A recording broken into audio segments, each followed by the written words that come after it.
Cette semaine dans l'actualité. En Égypte, un rapport accablant sur les droits de l'homme. En République tchèque, le chef du gouvernement serait-il lié à l'ancien régime communiste?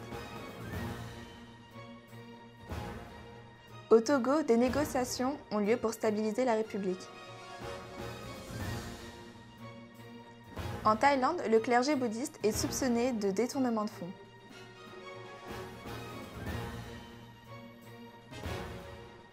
En Ukraine, Mikhail Saakashvili continue de faire parler de lui.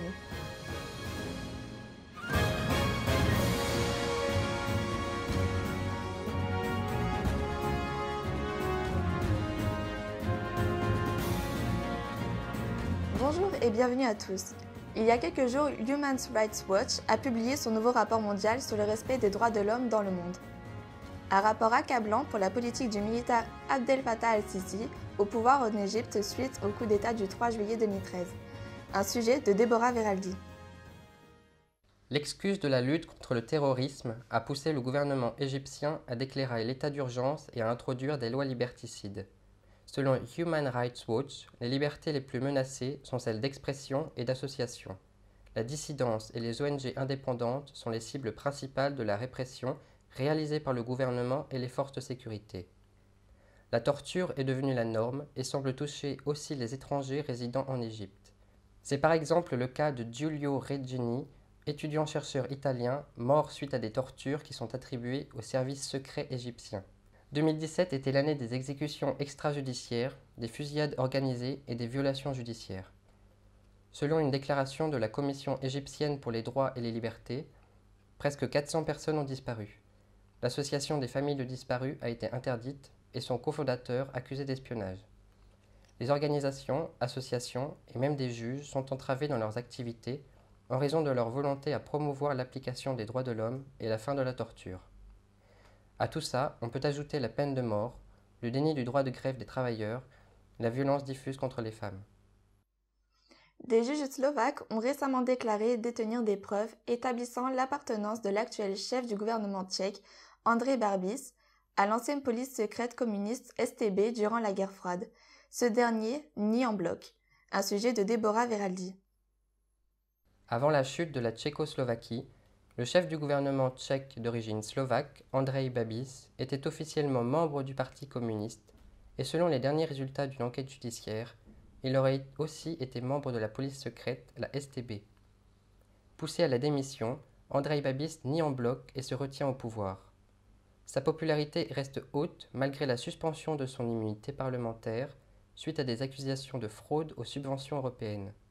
Une popularité peut être due à l'image bienveillante transmise par les médias dont il est propriétaire. Après 6 mois de crise politique dans la République togolaise, des négociations ont débuté entre le gouvernement et l'opposition. Ces négociations sont caractérisées par l'intervention d'un médiateur étranger, le président ghanéen. Un sujet de Deborah Veraldi. Le président du Togo, Faure Gnassingbé, est en train de traverser une crise politique. En effet, depuis 6 mois, de nombreux Togolais, soutenus par l'opposition, descendent dans la rue pour manifester contre le président, fils du précédent dictateur et au pouvoir depuis 2005. Ainsi, la même famille dirige le Togo depuis 50 ans. Il est aussi leader de la communauté économique des États de l'Afrique de l'Ouest. Enfin, le chef de l'État a annoncé l'ouverture du dialogue avec l'opposition.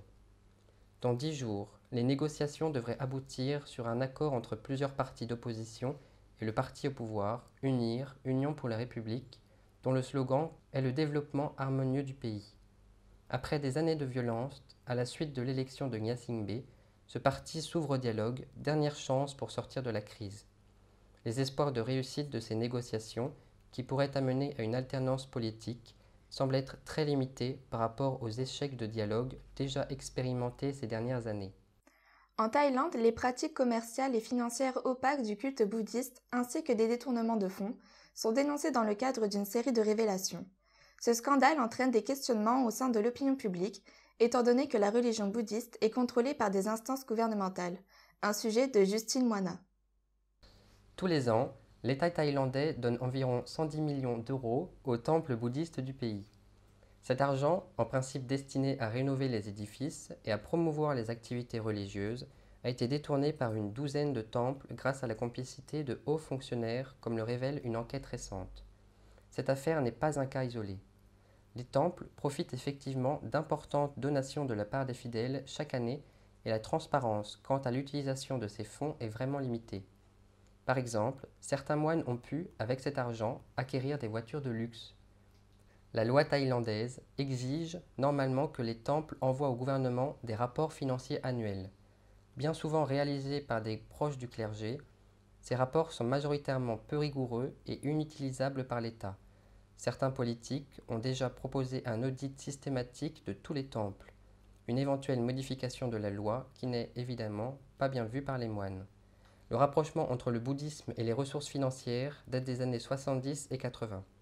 Dans cette religion, le fait d'effectuer une donation en faveur du temple permet aux donateurs d'obtenir des mérites pour une vie prochaine, ce qui n'est pas sans rappeler le système des indulgences de l'Europe médiévale. Les temples mènent donc un marketing effréné pour recevoir un maximum de donations, même si cela doit contredire l'esprit initial du bouddhisme fait de simplicité et de dénuement. Après l'expulsion d'Ukraine de l'opposant Mikhail Saakashvili, des manifestations sont apparues à Kiev. Depuis quelques jours, elles se sont intensifiées. Un sujet d'Anaïs Lefebvre. Depuis l'arrestation et l'expulsion violente de l'opposant Mikhail Saakashvili, ex-président géorgien devenu homme public en Ukraine, près de 10 000 manifestants ont défilé dans les rues de Kiev afin d'appeler à la démission du président Petro Porochenko. Le 18 février, la manifestation appelée Marche nationale pour le futur par Saakashvili et ses partisans réclamait le retour de Saakashvili en Ukraine et la restitution de sa nationalité ukrainienne afin qu'il puisse mener une politique contre la corruption et l'appauvrissement du pays. Le président Porochenko est le sujet de nombreuses critiques depuis ses vacances très luxueuses en janvier dernier. Les manifestants scandaient « Porochenko est un voleur » et déclaraient à des journalistes que les gens n'en peuvent plus, rien ne change et tout empire.